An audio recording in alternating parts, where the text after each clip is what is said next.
So let's just look at your stud farm. Give us a bit of history going back to your stud farm. In 1974, you purchased the stud farm. And what is a bit of the history behind that?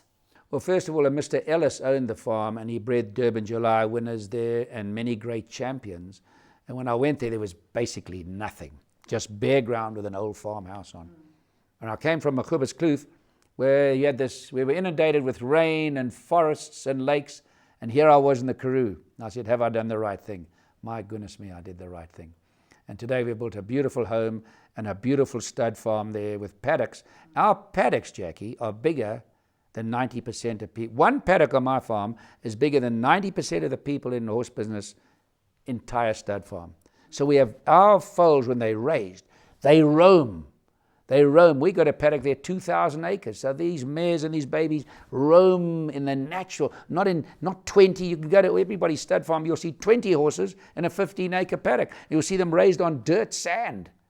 This is going back how God, I imagine, wanted horses to be raised. And this attributes to your success, obviously, and as a breeder. Yes, I don't have the money that a Marcus Jooste or a Mrs. Rupert has, or the Mrs. Slack or the Oppenheimers.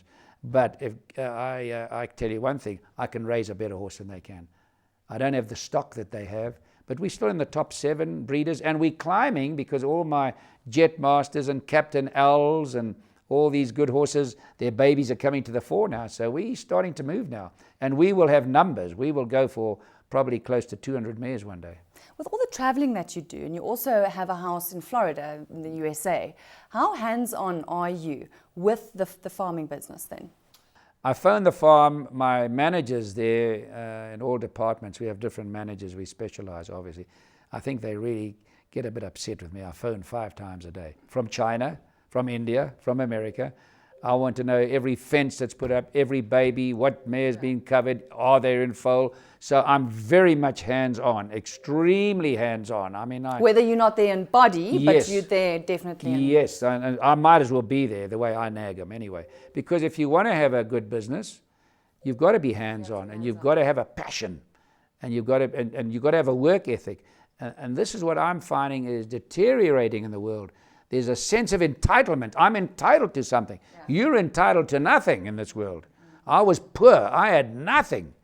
And I never ever said, oh, give me this, give me that. I got off my butt and worked. And even today, I'm still traveling as much as anybody in the world. And I'm up at 75, 5 o'clock every morning on the farm, going to the gym, climbing the mountain, working, shoveling manure, carrying poles, driving a tractor. I'm there working all day long. Really, I'm a little bit bionic. And because of the way I eat and exercise. Sure.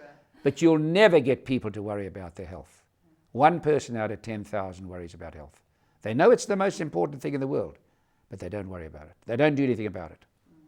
So just coming back to the farm and with all your traveling, and yes, you are hands-on, but I'm sure a strong team is needed to manage when you are away. Yes, well, one man can win a match. One man can play a part, but it takes a team to win. So we've got to have a good team, and I've got a black gentleman there working with me that have been there for 40 years with me. They're part of our family. So it becomes it's part of a the family. Great team of people, and we've made them managers. Manager in the garden, manager in the stables. You know, we changed things in the Karoo, and I'm very proud of that. And we also have schools there. We have a school, we have a church that my wife takes the black kids on the farm and she'll teach them. And we have a church on Sunday for all our staff and guests. We invite the whole Karoo, come along.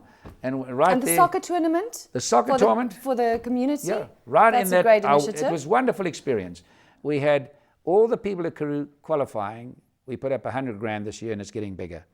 And there I was, 3 white men in a settlement area. What a wonderful experience. All these little black kids and everybody. And they played the finals in there, and we had Nkosi Sikelele, and we had the national anthem, and we had everybody singing, and it was just unbelievable, giving the kids footballs, and it was just unbelievable. So there's a great spirit there, great spirit.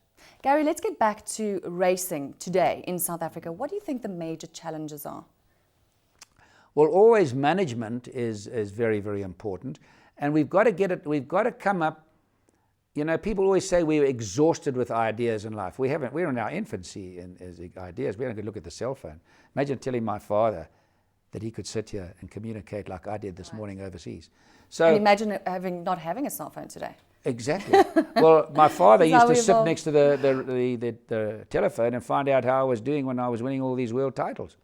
Now you sit in your lounge and it replays it. But anyway, we got to come up with ideas, and I think I've always said the youth of a nation are the trustees of posterity. Yeah. We've got to get through to the youth what farming means to our country. But on the horse racing side, maybe to become an owner one day and actually purchase bloodstock in the country, apart from the events and the fun and the glamour and whatever the case may be, how else can we get the youth enthusiastic about the sport, Gary? Well, we should have a youth day at the races. I mean, you got me off guard, but have a little soccer match there and say that the winner of the soccer match, the team, we're going to send them on a holiday to X amount of farms. There are lots of ideas, but that's where leadership is important. We've got to have leaders making these decisions. So there is this great Start future. from the top. Yes, and I got people that hated horses that come in and bought a horse. Today, they are mad about it. They are absolutely, it's a passion that they have today, and it's so exciting because you've got to understand you can take two champions and put them together and you get a dog. And you can take a mediocre stallion and a mediocre mare and you get a world champion. Right. And a poor man can buy a horse with a little syndicate and breed the best horse Absolutely. in the country. There's an element of luck. Yeah. Well, look at Jetmaster. 15,000 rand for the horse. That's right. And today he wouldn't sell it for 300 million. That's right. And he was charging 250,000 for one service. And if he takes 100, that's 25 million a year. Stormcat in America, they charge you $500,000. They were taking in $120 million a year for serving. Now, if there is such a thing as reincarnation, I want to come back as a stallion because you get 100 of the best chicks. Absolutely. You get your massage every day. You have the best paddock. And you get paid. And you get paid. And a lot of money, I might add. But my what luck, a life. I'll come back as a teaser. I hope that people understand what we're talking about. So it almost seems that there's some kind of a relationship between golf and horse racing. We just a few months ago, we reported on Lee Westwood actually purchasing a South African stallion called Tyson. So are you seeing that becoming a trend? Lee Westwood is in partnership with me and a horse. So, but they both are so similar. You have to have a passion. You have to suffer. Now, they're all degrees of suffering, okay? And God's plan is for everybody to suffer. You cannot go through this world without suffering. Whether the word is suffer or it's adversity, and when I think of the adversity I had in my career as a golfer and as a horse breeder, because you can breed and breed and breed and get nothing and go bankrupt. Yeah. There are no certainties, and you've got to have great patience. Great patience. And you've got to have a love for the sport and a love for the horse. So there's a lot of and a great work ethic. You've got to have a very hard work, a great work ethic. So there are a lot of similarities.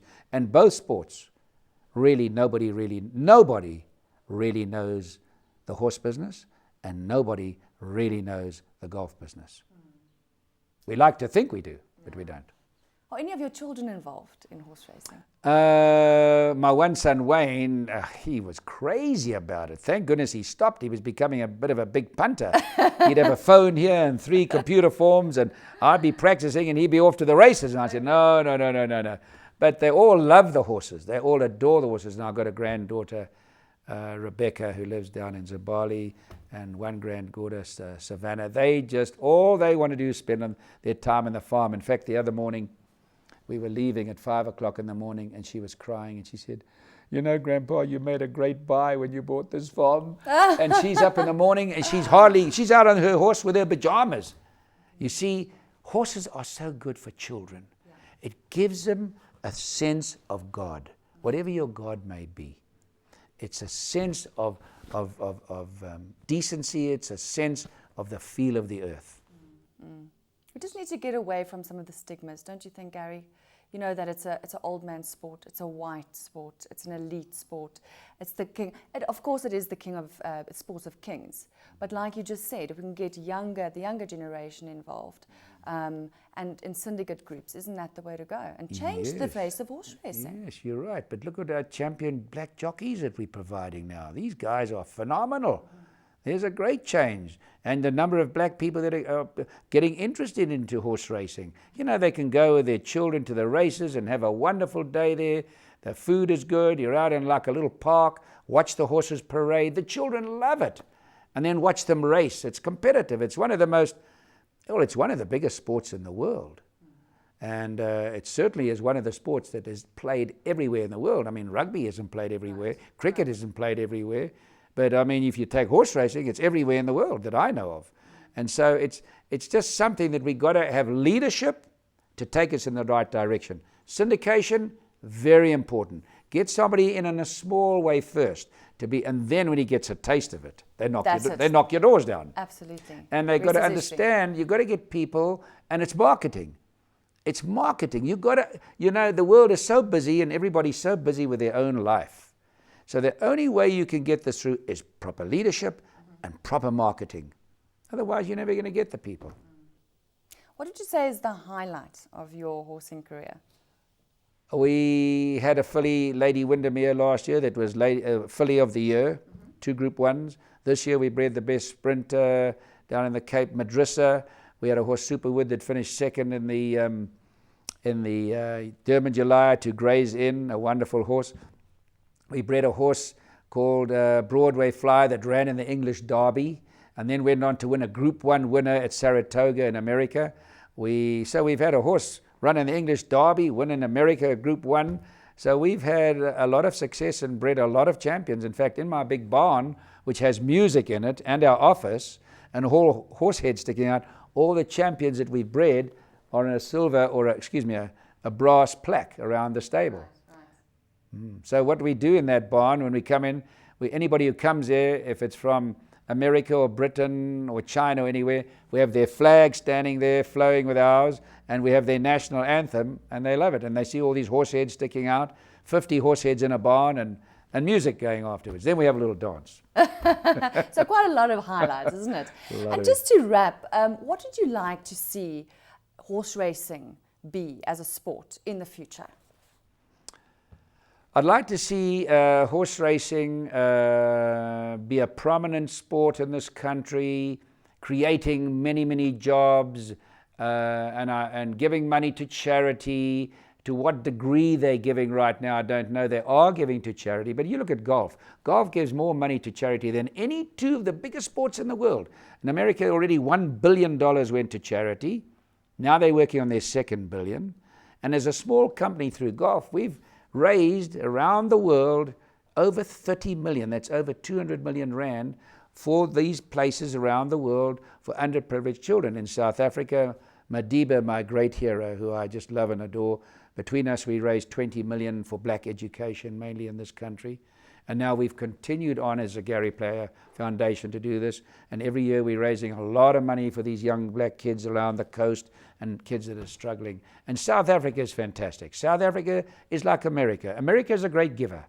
America is a great giver to the world. And South Africa is a great giver to our people. We're a very special nation in this country. Gary, thank you so much for joining us on Bloodline today. Thank you very much.